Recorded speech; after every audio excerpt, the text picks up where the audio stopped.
Hi friends, I'm Scott Giles and welcome to Power Talk, my podcast here on Facebook Live and YouTube. I cover topics related to spirituality, hypno-coaching, and the hypnotic arts and sciences generally. If you'd like to know more about my professional work or sign up for my free e-newsletter, Power Lines, check out my website, which I'll tag at the end of this video. Well, today I want to talk about dystopia.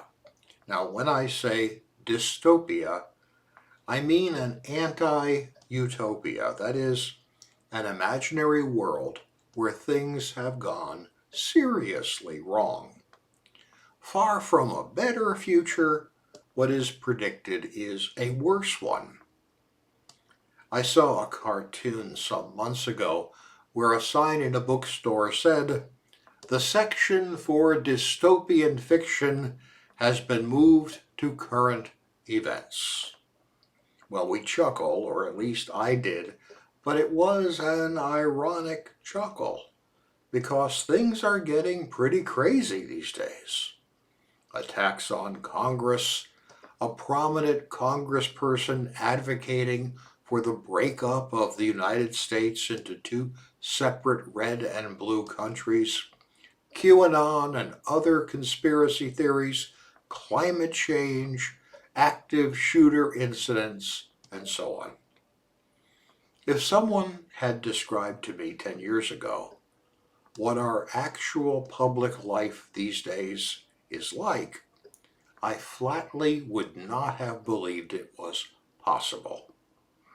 I was raised to be optimistic, and in my generation, we were told to expect a future of space travel, jet-propelled backpacks, cities in the sky, and so on.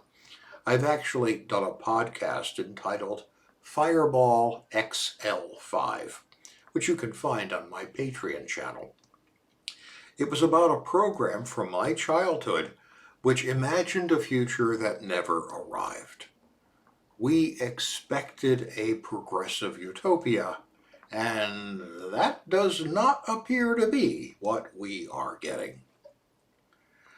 So I was reflecting on the images of dystopia I had in my head and where they came from.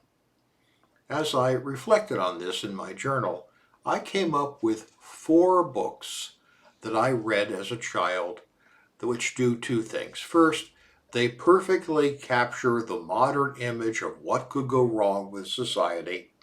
And 2, they were eerily prophetic in what that they do seem to predict, or at least warn against, where we are headed. Now, the first of these books was one entitled The Lord of the Flies, published in 1954 by William Golding. It's about a group of boys who find themselves shipwrecked on a deserted island. First, they try to set fair rules about how they can help each other out. However, without any adults around to enforce civilizing rules, the boys become increasingly violent and brutal. Well, as I look around the world today, I see how the rules of civilization seem to be failing. We have Russia committing war crimes in Ukraine, and they may get away with it. We have the Taliban in Afghanistan that promised a more moderate government when they took control of the country, but have since moved away from that. Heck, watch a video of the recent State of the Union address in the United States Congress, and you will see that decorum and politeness have vanished, even at the highest level of our government. The second book that comes to mind is Animal Farm, a 1945 novella published by George Orwell about a group of farm animals who overthrow their human owner and try to create a farm where animals can be free, equal, and happy. However, some of the more clever animals take over and start to slyly change the rules to benefit themselves, giving rise to a famous line that all animals are equal, however, some animals are more equal than others. As I watch the increasing gap between the wealthiest members of our society and everyone else, and I observe that we seem to be moving towards two systems of healthcare and two systems of law, one for the wealthy and the other for everyone else, I realized that perhaps Orwell was onto something. The third volume, also by George Orwell, was the 1945 novel entitled 1984. It describes a society of perpetual war, where technology is used to monitor the behavior of everyone so that the position of a ruling class, the inner party, is secured.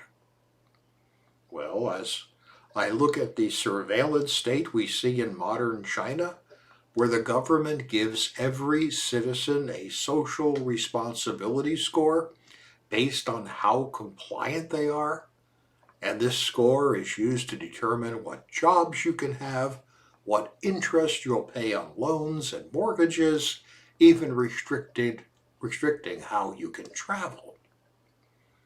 Well, the motto of George Orwell in his book 1984 was, "Big Brother is watching."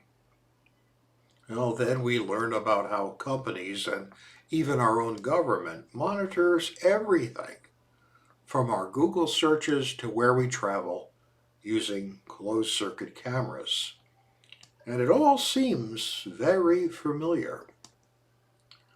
The final volume which comes to my mind when considering dystopia is the book titled Brave New World by Aldous Huxley, published in 1931. It predicted a future where people are manufactured using biotechnology to fit into a social hierarchy, soothing away dissent or questioning by using a drug called soma. Well, we've got a world now where antidepressant medications outsell aspirin, and where biological engineering is well underway. So an awful lot of the things I read about in those books seem to be coming to pass, almost as if someone took those books and used them as a blueprint or an instruction manual. But what is a philosophical person to make of this?